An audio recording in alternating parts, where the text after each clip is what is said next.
picture a highly devout person, someone who wants nothing more than to live a really principled, faithful life. And they actively turn down a promotion. Right. Or, they refuse to scale their small business. Or they just quietly accept a life of financial struggle. And why? Because they've internalized this idea that having money somehow makes you, less holy. Yeah, that poverty essentially equals piety. It's a massive misconception. Exactly. It's an incredibly pervasive narrative. But the stack of historical biographies, the economic frameworks, and the Friday sermons we're diving into today, they argue that this mindset isn't just a misunderstanding. It's mathematically and socially devastating. Oh, absolutely. So welcome to today's deep dive, everyone. Our mission today is exploring Order 1 of the 5 Orders of Wealth. And Order 1 is entirely focused on mindset. We really want to unpack how the text completely challenged this modern misconception for you, the listener. It's a profound misconception. And I mean, it's one with massive macro-level consequences. When we look at the historical and economic texts curated for today, they present Islam as a highly practical framework. Very practical, yeah. Right. It's designed to optimize human society. And you cannot optimize a society without addressing its economic engine. If an entire community believes that wealth is inherently evil, you systematically strip that community of its ability to build, protect, and, sustain itself. Which brings us to a really sobering statistic right at the top of these documents. Yeah. Over 1/3 of Muslims globally live below the poverty line. Yeah. We're talking about a population in the billions. Yes, millions of families without basic support. And the economic texts point out how poverty has historically been weaponized against these communities. Right, like the financial boycotts. Exactly, the boycotts against the first Muslims in Mecca. And you see it mapped out in modern geopolitics, too. Yet internally, there's this romanticized version of the Prophet Muhammad's life, this idea that he was destitute, that he lived in perpetual poverty, and, that he desired to be poor. I'm struggling to reconcile this, though, because we constantly hear stories of the Prophet tying rocks to his stomach out of pure hunger. Right, right. That imagery is so ingrained in the culture. If the texts also claim he was a highly successful merchant, how do these two realities exist in the same person without it being like a massive contradiction? Well, it looks like a contradiction until you look at the mechanics of his wealth. The biographies clarified that he was actually self-sufficient. And before his prophethood, he managed major trade caravans for Khadija with incredible skill. Oh, wow. Yeah, he understood commerce deeply, so the moments of intense hunger, the tying of rocks to his stomach, those were circumstantial, or really a matter of voluntary distribution. He experienced hunger because he preferred to give his liquid assets away to others who were in need. Meaning it was a distribution choice, not an earning deficit. Exactly. He had the capacity to generate wealth, but his output, his generosity, often exceeded his personal consumption. Precisely. You cannot be as generous as he was, funding entire expeditions, establishing social safety nets, constantly giving to the marginalized if you don't have capital to begin with. That makes so much sense. And the Quranic linguistic framework actually supports this. It frequently uses the word khair, which literally translates to good, to describe wealth. Working to acquire wealth in order to do good is categorized as al-amal al-sali, a righteous deed. So if the premise is that you need wealth to distribute wealth, that completely flips the script on our modern responsibilities. It really does. It suggests that intentionally avoiding wealth creation isn't a sign of humility. It's actually a dereliction of duty. The Islamic economic frameworks we're reviewing, they explicitly frame it that way. In these texts, building wealth isn't just an option for, ambitious people with a knack for business. It is a religious obligation. Yeah. The texts lay out 5 core duties that absolutely require financial capacity. Let's break those down because the math here is just undeniable. Yeah. So the first one is zakat, right? The obligatory charity and the third pillar of the faith. Right. But the framework notes that you only pay it if your wealth reaches a specific threshold, the nisab. For silver, that's around $5,500. And for gold, it's about $66,000. And this is where the romanticized view of poverty just falls apart. If you deliberately choose to earn just enough to survive because you think being broke is more pious, you are structurally guaranteeing that you will never fulfill the third pillar of your faith. You're opting out. You're completely opting out. Zakat requires you to have enough to give. The system is designed with the expectation of a surplus. That is a fundamental paradigm shift. You are essentially, opting out of a core tenet of the faith by staying poor. The second obligation is Hajj, the pilgrimage. Yes. The contemporary economic data in our notes shows the average cost is over $12,000 per person right now. If you have a family, you're looking at a massive financial undertaking. Correct. And while Hajj is only obligatory for those with the means, if you have the physical capability but deliberately avoid generating the financial means, the text suggests you're avoiding an obligation you could have met. Right. And the third is family provision. In Islamic jurisprudence, providing for your dependents isn't just about bare survival, it is about providing a dignified life according to your means. Which takes money. And then there's the fourth point, which is community support. Building hospitals, schools, mosques, legal defense funds. All of that requires immense capital. It does. Without capital, a community is entirely dependent on others. The historical texts quote the prophet saying, the upper hand is better than the lower hand, the upper hand being the one that gives. And a community of only lower hands cannot sustain itself. Finally, the fifth obligation is self-sufficiency. The texts highlight a specific prayer where the prophet sought refuge from both poverty and disbelief in the exact same sentence. In the same sentence, Yes. yeah. Coupling those two concepts clearly demonstrates that poverty is not a desired spiritual state. It is a vulnerability. So if I synthesize this, wealth is essentially like a vehicle. If you refuse to put gas in the car because you think walking is more humble, you lose the ability to drive your family to safety. Right. You completely lose the ability to pick up stranded people along the road. You have to fuel the vehicle to be of any service to anyone else. That is a brilliant way to conceptualize it. You cannot be of service if your tank is empty. And the historical texts actually provide a masterclass in what a fully fueled, high-performing vehicle looks like. The ultimate case study here is Abdurrahman ibn Auf. Oh, I was hoping we'd get to him. He is one of the 10 companions historically documented as being promised paradise during their lifetimes.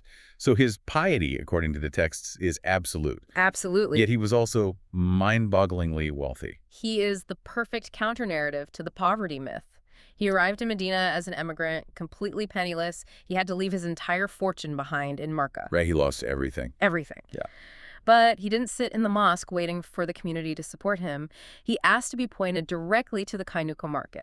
And he started with literally nothing, just selling yogurt, butter, and dates. Yeah. What I find fascinating are the 3 specific business rules the historical texts say he followed to build his empire. They sound like modern startup advice. So first, cash only, no credit deals. Right, which immediately insulates him from debt tracks and complex liabilities. And second, zero hoarding. He would sell a product even if he only made a single penny of profit. That is pure velocity of money. He prioritized cash flow and high volume over high profit margins. If you move inventory quickly, even at a microscopic margin, the compounding effect is massive. And the third rule was brutal honesty. The accounts say he would explicitly point out any flaws in his own merchandise to his customers before selling it. Which build unshakable brand trust. In a market where people expect to be haggled and deceived, radical transparency makes you the most sought-after merchant. These 3 rules gave him what the texts call the Midas touch. Yeah. He famously remarked that he felt he couldn't lift a stone without expecting to find gold or silver underneath it. But his wealth introduces a massive mathematical paradox in the texts. The numbers recorded are just staggering. He financed an entire army with 1,500 camels. Unbelievable. He once brought a merchant caravan of 700 camels into Medina, which was basically a moving Amazon fulfillment center, and gave the entire thing away to charity. Camels, goods, everything. Yeah. Economists estimate that in today's terms, he donated the equivalent of $250 million. Multiple times over. Right. Yet when the accounts detail his estate upon his death, it was valued at over $1 billion. Standard economics cannot explain that. How does a person give away everything continuously and still die a billionaire? Standard economics operates on a closed system, but the Islamic economic framework introduces the concept of barakah, or divine blessing. Abdurrahman realized a fundamental truth about the mechanics of wealth. He viewed the source of the wealth as infinite. Okay. He recognized Allah as the Razak, the ultimate provider. If you view wealth as a limited pie, which is how most of us are taught to view it, you hoard your slice. Because you're afraid of running out. Exactly, but Abdurrahman operated differently. He became a river of provision for other people, not a dam. The secret to his compounding wealth was that because he kept circulating the capital to those in need, the provider kept filling his river. The moment you become a conduit through which others are sustained, the text suggests the provider ensures that conduit never runs dry. A river, not a dam. But to be a river, you can't be emotionally attached to the water passing through you.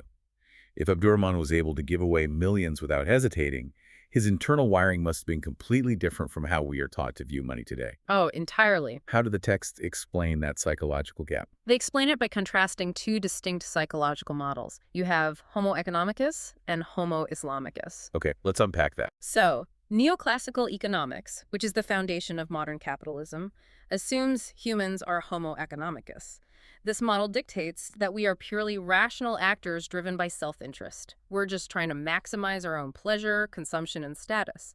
Under this model, we believe we own ourselves, and therefore we completely own our wealth to consume as we please. Which is exactly what modern marketing taps into.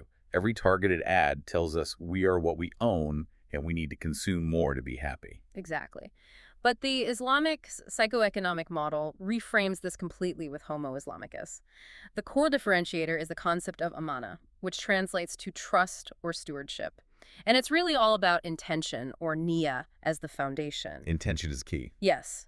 In this paradigm, you don't actually own your wealth. The creator owns it. You are merely the trustee, like a portfolio manager tasked with growing and distributing that wealth according to the owner's guidelines. And managing $1 billion portfolio that doesn't belong to you requires a specific type of detachment. The texts use the word zuhd, which is often translated as asceticism, but the scholars in these sermons are very specific about its true definition. Yes, they are. Zuhd does not mean not having things. It means having the wealth in your hands, but not in your heart. Having it in your hands, not your heart. That distinction is everything, because the moment you let the wealth into your heart, you fall victim to the paradox of wealth. Which is? The sermons highlight a profound prophetic warning. If you make this material world your primary focus, you will constantly fear poverty no matter how much you accumulate. You will be paralyzed by financial anxiety. But if you focus on your ultimate purpose and the hereafter, your affairs are settled and contentment is placed in your heart. That sounds like a battle between a scarcity mindset and an abundance mindset. It is the ultimate battle of mindsets. The Quran explicitly states that Satan promises you deprivation. He threatens you with poverty. And what does the fear of scarcity do to a human being? It triggers panic. Yes, panic. It leads to stinginess, resentment, and terrible, desperate financial decisions. People take out predatory high-interest loans, or they gamble, or they exploit others because they genuinely feel there isn't enough to go around. They feel the pie is shrinking, so they have to hoard their slice or steal someone else's. While the texts say the divine promise is bounty and forgiveness, absolute abundance. Precisely. If you truly believe the provider has infinite resources, there is no logical reason to be stingy and no reason to be jealous of what your neighbor has. So if the first step is purely mental understanding stewardship versus ownership, there has to be a behavioral component to actually implement this, right? Because we live in an era of Instagram and hyper-consumerism. Oh, for sure. You can't just think your way out of financial anxiety according to these texts. How do they instruct us to practically protect our intentions? The scholars outline two very potent practical interventions. The first is a direct behavioral advice from the prophet. Practice downward social comparisons. So intentionally look at people who are struggling more than you are. Yes. In matters of wealth and worldly possessions, the instruction is to never look at those who have more. If you constantly look up the economic ladder, which is all social media is designed to make you do, you will perpetually feel deprived. You just see the nicer cars, the bigger houses. Exactly. You will completely discount the blessings you already possess. But if you actively look at those who have less, it forces instant gratitude. It shatters the scarcity mindset because you are confronted with how abundant your life actually is. That is a radical act of mental rebellion against modern culture. We are fed a constant diet of upward social comparisons. Choosing to look down the ladder is a complete rewiring of how we interact with society.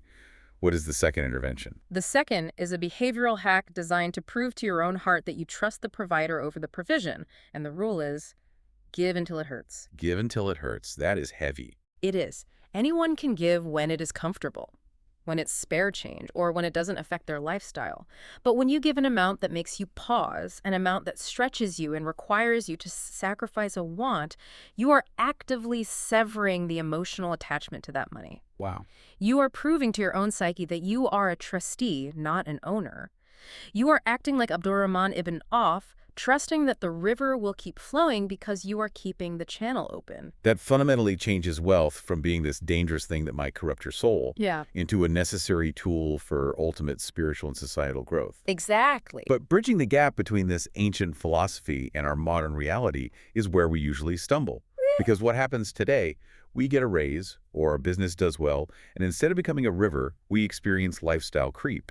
We immediately upgrade the car or buy a bigger house rather than upgrading our zakat fund or our community impact. Lifestyle creep is the modern manifestation of wealth entering the heart. It is Homo economicus taking the wheel. Which is why translating this mindset into a tangible financial plan is so critical. And that leads perfectly into the actionable takeaway we have for you listening right now.